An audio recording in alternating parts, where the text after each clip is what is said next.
Welcome to the deep dive.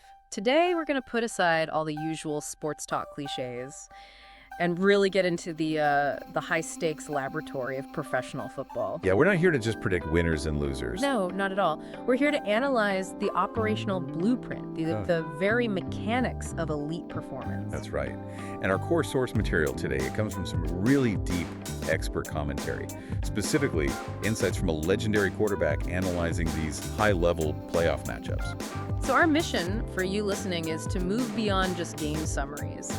We want to dissect the mechanics, the psychology, and frankly, the total commitment that dictates success when the pressure is absolutely maxed out. And the goal is synthesis, right? Yeah. We want to pull out these universal principles, things like decision-making under stress or how you master a hostile environment. Exactly. Things you can actually apply, whether you're, leading a team at work or just tackling a massive personal project. Because knowledge is only valuable when you apply it. We're going to show exactly how preparing for that tiny, tiny margin of error in practice translates directly to execution on the biggest stage. We're looking for the why behind the highlights.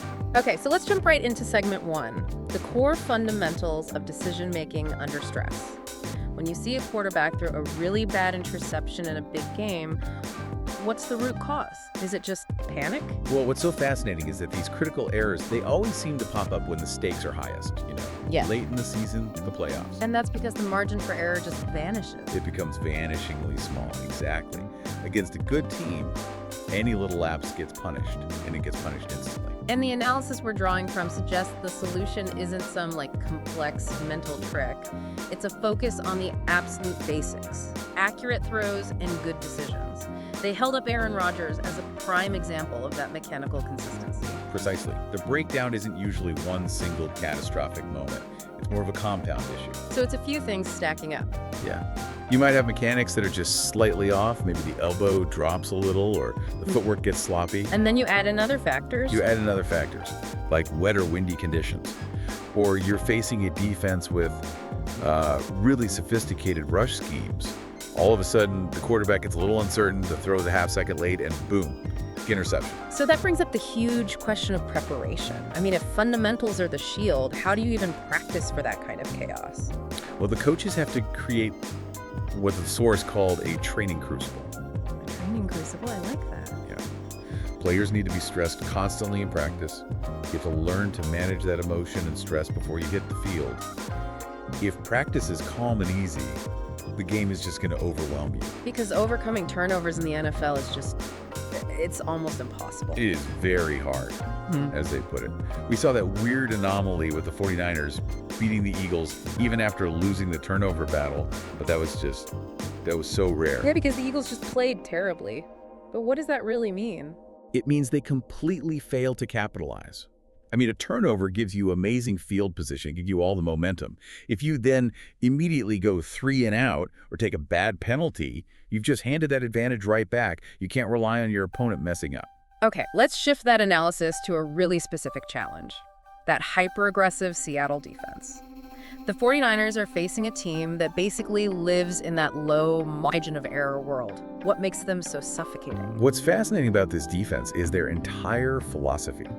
They are pathologically aggressive, they are always hunting for turnovers, and they are exceptionally fast. They close space as well as any defense in the league. The imagery they used to describe it was incredible. It was like, wherever the ball goes, it's like Scud missiles that are just flying in to hit the carrier. Yes, it's a swarming mentality. It's not just about tackling, it's about forcing a mistake, stripping the ball. And this isn't just aggression for aggression's sake. They have the personnel to back it up, right? Oh, completely. They have a really underrated interior D-line that eats up blocks, and then they have 4 edge guys they just rotate constantly. Each with different skills. Each with unique traits. One might be a pure speed guy, the next one is all about power. That rotation keeps them fresh and hyper-aggressive for all 4 quarters. And in the secondary, they're loaded. They mentioned Ernest Jones being phenomenal, Rick Woolen with that incredible speed. And then you've got Witherspoon, who's not just strong, but he's always swiping at the ball. Yeah. And the rookie, Eleman Worry, they just called him insane. So all that adds up to them being the top scoring defense. They literally shrink the field. And that's how you get a stat like, what was it? They haven't allowed a 100-yard rusher in a season and a half. that is just staggering discipline and speed. So connecting this back to the bigger picture, how do you beat that? Not just in football, but how do you attack that kind of overwhelming swarming pressure? Well, to beat speed, you need misdirection. You need a really diversified set of weapons. You have to force them to defend every inch of the field at once. You can't be predictable. So for a team like the Niners, what's the specific game plan against a defense that just doesn't give up big plays? The whole strategy has to be patience. You have to accept that this is going to be a low-scoring game, and you just have to patiently drive the ball. And there was a really subtle mechanical detail in there, wasn't there? Yes, and this applies to anyone in a high-pressure situation. Yeah. To avoid those strips from guys like Witherspoon, the receivers have to catch the ball and immediately drive forward. Not sideline to sideline. Exactly. The second you go sideways, you expose the ball to that swarm. You have to be content with short gains, 4 or 5 yards at a pop. That's how you beat them. That one detail, that post-catch movement, it perfectly shows that tiny margin of error. One extra step sideways could be a turnover. We saw it. That Week 18 game, it was 13-3, a tight contest, and then one batted ball on a throw to McCaffrey. It's intercepted. Yeah. That's it. Game over. One lapse in technique. Wow. Okay, let's pivot now to mastering external factors. We talk a lot about mental toughness, but what's the real physical side of dealing with extreme cold? Especially for a guy like Matt Stafford, who's played in domes or warm weather most of his career. It is absolutely a physical element first. Your mental toughness doesn't matter if your fingers are numb and you can't feel the ball. And the preparation for that is key. The team with the real advantage is the one that practices outside all the time. Yeah, the source gave that great contrast. In Foxborough, the philosophy was always stay outside, practice in the elements, even with a nice indoor facility right there. And that was contrasted with the speaker's own story of moving to Tampa. Right, he admitted it didn't take long at all to get very soft in the warm weather. It just shows how quickly you can lose that physical callousness. And managing it on game day is an art. You have to layer up, but not too much. Exactly. You go too far and you get that Ralph from Toy Story effect where you're so bundled up you can't even move properly. You can't execute the throw. Does it affect different positions differently? Oh, for sure. The big linemen, they got some natural insulation. You know, they don't get cold as easily. It's the skill players, the quarterback, the receivers who really struggle. With the fine motor skill. The fine motor skills. Yeah. Slightly numb fingertip is the difference between a catch and a drop. Or worse, a tipped ball for an interception. So it takes an entire season, really, for the body to acclimate. From summer through fall into that deep winter cold. You're talking 15 degrees with 20-mile-an-hour winds. And when it gets really extreme, like -9, it's just a massive built-in advantage for the team that lives and breathes that weather. They've internalized it. It's not a variable they even have to think about anymore. Which is a huge lesson. Mastering your physical environment is a fundamental competitive advantage. You eliminate problems before the contest even starts. Exactly right. So let's connect that to another challenge. Fighting through depletion, injuries, tough road games. The Bills are a great example of this right now. How does a team handle that? Road wins are just. They are notoriously hard, especially late in the season. You look at teams that have had success, like Eli Manning's Giants teams or Joe Burrow's Bengals. They figured out how to win on the road when nobody expected them to. The 2013 Patriots were that case study in fighting depletion. Even with all those injuries, Gronk out, running backs down, O-line in flux. Playing with rookie It receivers. still made it a game in the championship. They didn't win, but they maximized what they had. But the hard truth is, when you don't have all your weapons, the hole you're in is so much deeper.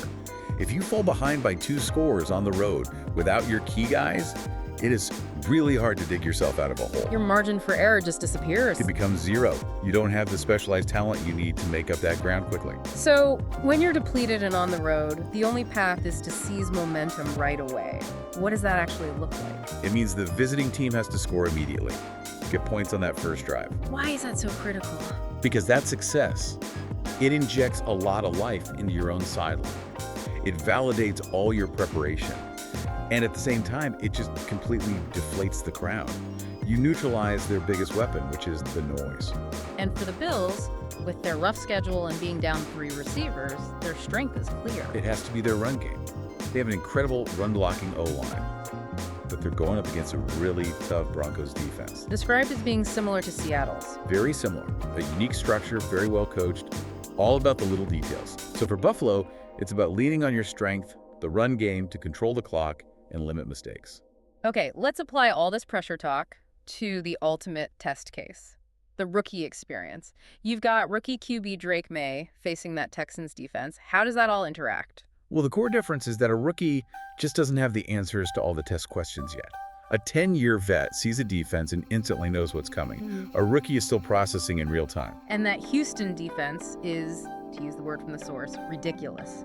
They look longer, faster, and stronger than everybody. I mean, they completely overwhelmed a seasoned pro like Justin Herbert. So that's a monumental challenge for a young player. But Maye has his strengths. He's poised, composed, very accurate downfield. And he has that great escapability, that pocket movement. So for the coaches, the game plan has to be about mitigating risk. You have to simplify his reads, prioritize high percentage throws, and just reduce the number of times he has to play off schedule. Okay, final segment. The ultimate career decision. What makes a veteran quarterback walk away when they can still physically play at a high level? It's an intensely personal decision, and it always comes back to one thing: commitment. They contrasted Tom Brady, whose decision was tied to family and his personal goal of retiring at 45. Right, versus someone like Aaron Rodgers, who doesn't have kids and is navigating that post-career life very differently. The deciding factor isn't, can I still play? It's, am I willing to pay the cost to play? And it is so hard to give it up because they love it, they're great at it. But the source said something interesting, that the satisfaction shifts, that winning becomes less satisfying later on. He even admitted that near the end, he almost enjoyed the intellectual puzzle of practice more than the emotional grind of the game itself. And this is where that incredible marathon analogy comes in. It's the perfect analogy. The NFL season is a marathon. Everybody loves the excitement of the first 4 miles training camp, and everyone loves the thrill of the last 2, the playoffs. But it's the middle 20 miles that are the real test. That's the grind. That's the unglamorous part. October, November, December, that's when the shine wears off and players have to dig deep. And that's not just on Sundays. That's the year-round prep, the body work, the treatments, the off-season conditioning. It's a 365-day commitment for 17 weeks of games. That's the bottom line. Total commitment. A starting quarterback, any high performer, you have to be fully in. The moment you're not, the season won't turn out well. So when a veteran walks away, it's not because he can't make the throw anymore. It's because he can no longer stomach those middle 20 miles. So what does this all mean for you? If you're preparing for a critical meeting, a huge project, the lesson from the absolute top performers is crystal clear.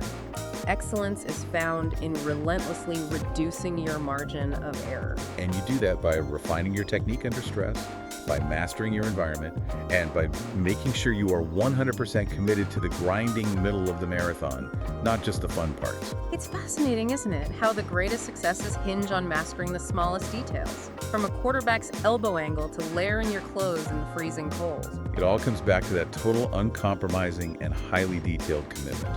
So here's a final thought for you to take away. We've talked about the necessity of that year-round commitment to succeed. But what happens when a player realizes they just can't maintain it anymore, that they're tired of those middle 20 miles, even if they are still physically capable of winning a Super Bowl? If commitment is the prerequisite for performance, where does that specific realization, that exhaustion of effort, fall on the spectrum of the career marathon? Think about the difference between capacity and willingness. We'll see you next time on The Deep Dive.